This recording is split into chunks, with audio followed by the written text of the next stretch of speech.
Greetings, everyone. Good evening from Eretz HaKodesh, from Eretz Yisrael. I felt like sharing something that I learned today as we're preparing for this awesome day tomorrow night. Bemeron, Sham Rebbe Shimon. It's the holiday of Lag BaOmer. Every year, Lag BaOmer has this energy of a secret. It's like no one is really certain what this day is all about and how did Lag BaOmer actually become the largest gathering of Jews in the world? Think about it. About 500,000 Jews get together and celebrate in Meron over Lag BaOmer. How did such a day become what it is? And if you ask each one of the 500,000, approximately 500,000 that show up, you ask them, so what is it exactly? So what is Lag BaOmer? It's not like if someone goes to a gathering at the Kotel and Shavuot, what are you doing here? Oh, it's Shavuot, Shalosh Regalim, v'chudei. There's an answer. Someone goes to Uman or Rosh Hashanah, he has a hopefully clear understanding why he's doing it. But Meron and Lag BaOmer, the whole thing is a secret. So I'm not pretending to understand anything other than excitement regarding something that I learned. Something short that I wanted to share with everyone as we prepare wherever we are right now in the world. Where it could be in, just looking now, there's Chevra here that are learning with us in the desert in Arizona, in the desert of Teaneck, in Los Angeles, even here in Eretz Yisrael, wherever we are, there's something so beautiful about preparing ourselves for Lag BaOmer, to attempt to understand, to try to get in through a side gate, perhaps. Because unless someone here wants to come and reveal the secrets and mysteries of the Zohar, Baruch Hashem, we're all in the same boat, the boat of longing to connect to holiness. So I had learned earlier that it's brought down by the Chernobyl Rebbe, by Reb Nachman, other tzaddikim, that there's a very, very strong thing that happens to a person when they prostrate themselves on the kever of a tzaddik. The Arizal teaches that when one does this, they are able to attain a level of hit dabkuta rucha berucha. That means that your spirit, so to speak, can connect to the spirit of the person upon whom you are lying on top. And that's why you see quite often people that they literally put themselves over the kever of the tzaddik they're davening by to Hashem to connect to their spirit. But even if we're not there physically, the tzaddikim that I mentioned before, the Chernobyl, Reb Nachman, and others say that there's another type of hishtadchut, which means like connecting your spirit to the spirit of the tzaddik. And that's why I don't know how many of you are going to be in Meron, and even those of you that will be in Meron, I don't know how many of you are actually going to be able to get to the tziyun of Rebbe Shimon. So Reb Nachman says, well, also when you learn the teachings of a tzaddik, and you daven over them while you're learning it, it's a moment and it's an opportunity to connect your ruach with their ruach. So I wanted to take this opportunity to prepare ourselves to feel more connected to Lag BaOmer, to learn something from Rebbe Shimon bar Yochai. Because as we just learned from the tzaddikim, that when I do this, when I actually learn one of their teachings, it's as if it's an opportunity at that moment while I'm learning and while I'm davening over it, that the midot from which these teachings came from, and the light from the tzaddik that we learn from comes from, can enter into me. And the day that happens, most, as we know, is the day of their yortzeit. The day that they were summoned back up to Shemayim is the day that all the gates of connecting to what they were about and what their essence was about is available for everyone. So, of course, it'd be better to do this on Lag BaOmer itself, but Zrizin Makdimim, I found a few minutes and I was just like, we got to do this.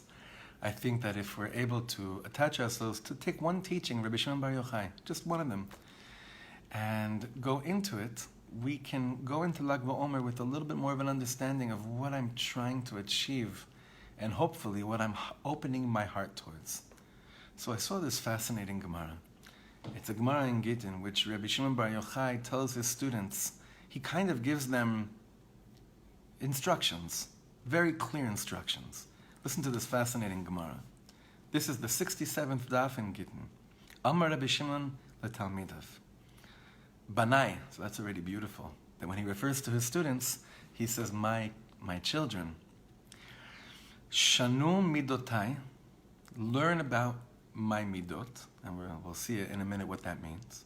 Shemidotai trumot midotav shel Rabbi Akiva. Because those measurements, the characteristic traits, the qualities that you see from me, they are but it's almost like this is what I am, Rebbe Shimon Bar Yochai is saying, is because I learned from Rabbi Akiva, and I really learned from my Rabbi Akiva, how to walk the streets of the world, how to be a Ben Torah, how to be someone who loves, how to open my heart.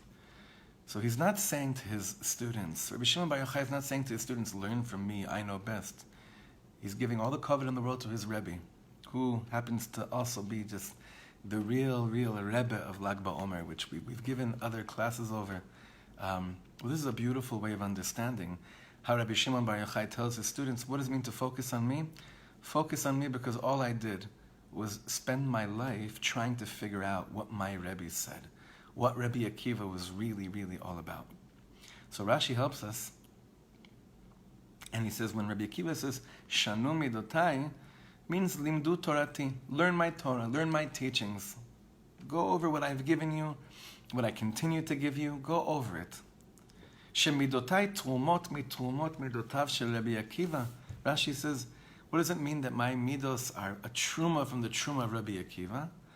He says, I've chosen carefully, bechartim, I chose exactly what I learned from my Rebbe, utramtim, and I lifted it up, mitoch ikarei mishniotav shel Rabbi Akiva, because I took everything I learned from Rabbi Akiva, I focused on the ikar of what he was saying, and I lifted it up, meaning I put it in front of me. Hainu brera achar brera. That's what Rashi says, which literally means sifting after sifting. I went more and more and more. I spent so much time just trying to understand what my Rebbe was really telling me. So as you know, there's so many ways of learning. And one of the ways of learning is that it's important to me that I remember what I heard in the shir. That's also a very big maila. I remember a good teaching, and I walk around with that teaching. That's great. But the deeper level is, I remember the teaching, and then I spend so much time trying to understand what that teaching was really all about, what it really said to me. And that takes a lot of introspection, that takes a lot of prayers, that takes a lot of quiet, inner calm to try to understand, not just remember the teaching, but to really figure out what was the ikar, what was my Rav, what was my Rabbanit, what was my teacher, what was my friend, whoever it is that's giving over Torah to me, what were they really saying? What were they really saying? There's stories. Those are Hasidic tales of people walking into a shir, hearing a very simple pshat that the Rav was giving over. We just had a story like this recently with the Vorker. I forget the details right now, but overhearing a Rebbe teaching over Midrash Rabbah on a Thursday night and simply fainting. Someone would walk in and faint when they heard the most simple teaching. Because at that moment, they were certain that Rav and Rebbe was speaking just to them about the secrets of their soul. I'm sure it's happened to you before that you walk into a shir, you walk into a shul, you walk into someone's home, someone's saying something really beautiful, and everyone else looks at it as that's a very nice idea.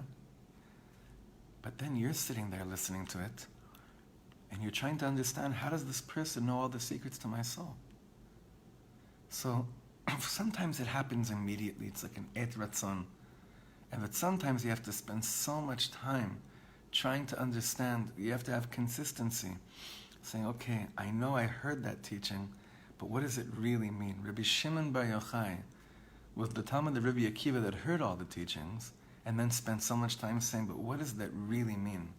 And how is it shayach? How does this directly connect it to my life and what I'm all about? So Rav Meilech Biderman says something beautiful.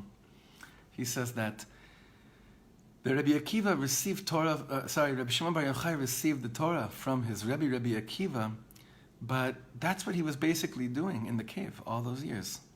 Like we say in that famous Bar Yochai, Nimshachta Ashrecha, there's words there that say, Mi me'arot tzurim she'amadeta, sham kanita hotcha v'hadarecha. From those caves of rock where you were standing for all those years, that's where you acquired your hod and hadar, your glory, your hod. This is the week of hod. So Rabbi Shimon says that it was in that cave all those years. What was he doing? What was Rabbi Akiva? What was Rebbe Shimon bar Yochai basically doing? He was saying, what did Rabbi Akiva really tell me? And he had to disconnect himself from the rest of the world, and that was the place where he acquired what Rabbi Akiva really told him. I'll tell you a fascinating story, because it's just another example of how quite often we acquire what we once learned way after we literally learned it. The story is that Hasidim of Alexander in the Holocaust, they would sometimes try, if they could, on Friday night in Auschwitz, somehow to get together. I don't know if that meant spending 20 seconds leaning on the same post. I don't know if that meant maybe like at 3 a.m. whispering to each other in someone's bed. I don't know what it means. But I heard that there was some kind of an attempt for them to a few of them would get together. And they would reminisce and they would remember what it was like to be by the Rebbe's Tish on Friday night. And one of the Hasidim that made it out of that hellhole gave testimony, and said to his children and grandchildren, he said, my children, you think that Shabbos by the Alexander was high? Do you know how high it was when we began to understand what the Rebbe meant about Kedushas Shabbos while we were sitting in Auschwitz? That's where we tasted what he gave over to us years before.